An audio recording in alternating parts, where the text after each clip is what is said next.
The man who inspired the secret, and whose original teaching was far stranger.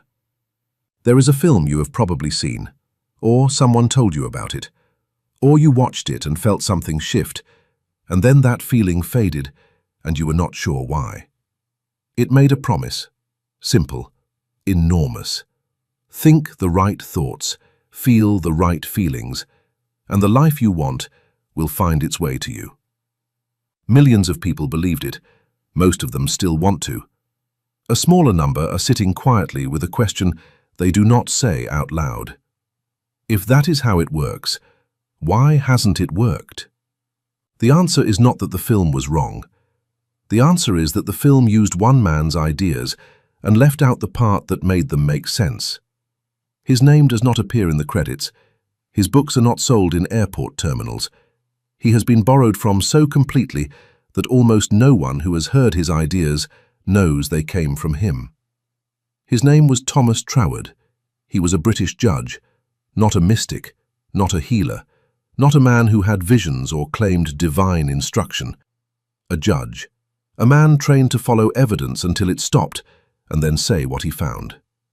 William James, the man who built American psychology, who is still considered one of the most rigorous minds the United States ever produced, read Troward's lectures when they were first published. He called them the ablest statement of philosophy he had ever encountered.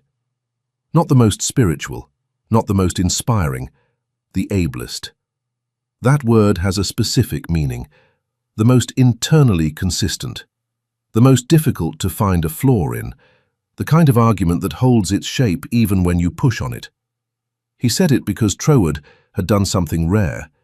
He had followed a question about the mind all the way to where it actually ended, and written down exactly what he found.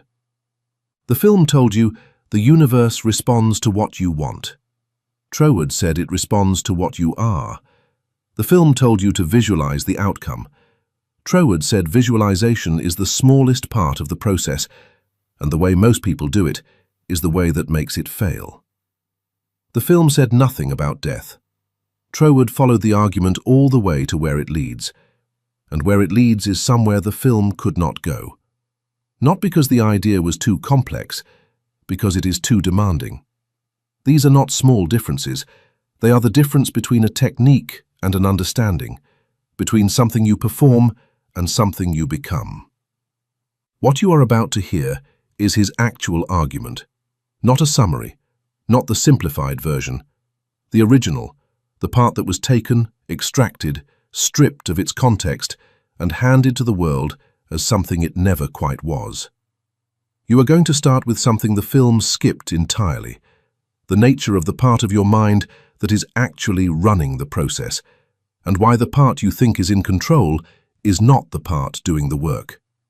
From there, the argument goes somewhere most people who borrowed these ideas refused to follow, into what happens to your mind when your body stops, into what Troward found when he read the Bible in the original Hebrew, and what had quietly disappeared in every translation most people ever encounter.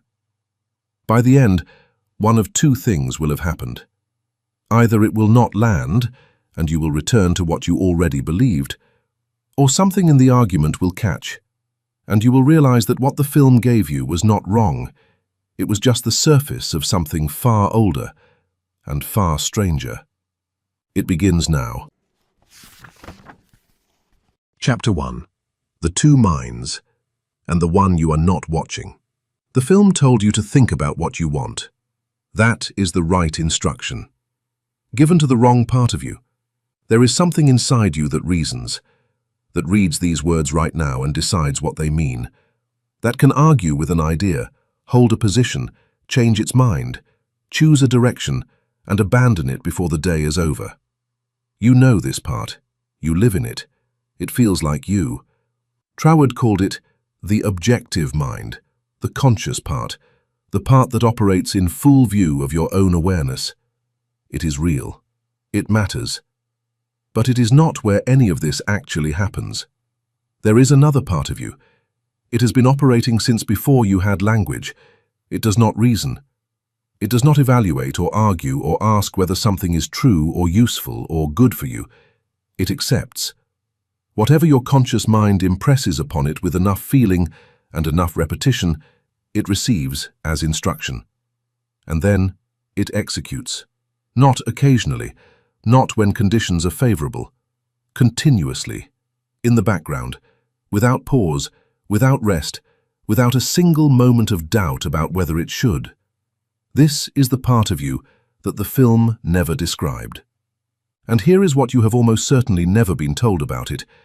It cannot tell the difference between a fear and a desire. Read that again, because it is the sentence that changes everything that comes after it. It cannot tell the difference between a fear and a desire.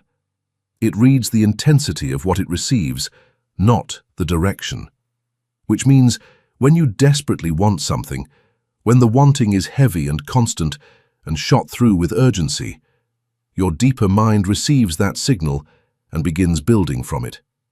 And when you desperately fear something, when the fear is heavy and constant and shot through with the same urgency, your deeper mind receives that signal too and builds from that. The want and the fear feel completely opposite from where you are standing. From inside your own experience, one pulls you forward and one pulls you back. But the signature they carry, the emotional weight, the frequency of return, the intensity with which they occupy your attention, is identical. Your deeper mind does not experience them as opposites, it experiences them as instructions, and it executes both with the same absolute fidelity. Think about what this means for your own life. Think about something you have wanted for a long time, something you have visualized, affirmed, held in your mind with the best intentions and the most consistent effort you could manage. Now notice what else travels with that wanting. Not what you intend to feel, what actually arrives alongside the desire. The low frequency underneath it, the quiet weight of how long this has been the case, the subtle familiarity of not yet having it. The part of you that has rehearsed this absence for so many years that the absence itself has become the familiar condition. That is what your deeper mind has been receiving, not the visualization, not the affirmation, the whole signal, desire and its shadow, both together, arriving with the same regularity, feeding the same mechanism, producing the same correspondence.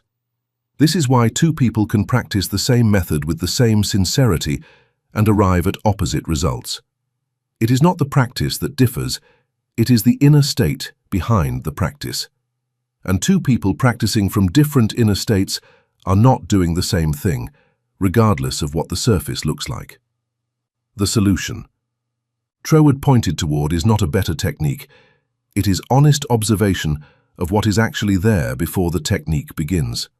Not correcting it, not replacing it, not suppressing it by flooding your attention with something more positive. Seeing it. Here is what that looks like in practice. For 3 days, notice what appears in the unguarded moments, the space between tasks, the last few minutes before sleep when your attention is no longer being directed by effort or intention. The first image that surfaces when something goes wrong and the performance drops for a second. Do not change what you find. Do not judge it. Do not immediately begin working on it. Just see it. Write it down if you can, because writing forces a precision that observation alone does not. What you are looking for is the content that returns without being called, the image or feeling your deeper mind reaches for when your conscious mind releases its grip. That is the pattern it is currently working from, not the one you intend, not the one you would choose if you were being asked directly. The one that has been rehearsed longest, with the most emotional consistency across the most years. That is your starting point. Not a failure to be ashamed of, a coordinate. You cannot navigate accurately from a position you have not honestly located. Most people who do this for 3 days find something they did not want to find. The content that returns is almost always a version of the thing they say they do not want. Not because something is broken, because the mind learns through intensity and repetition. And most people have spent considerably more time feeling the weight of what they lack than inhabiting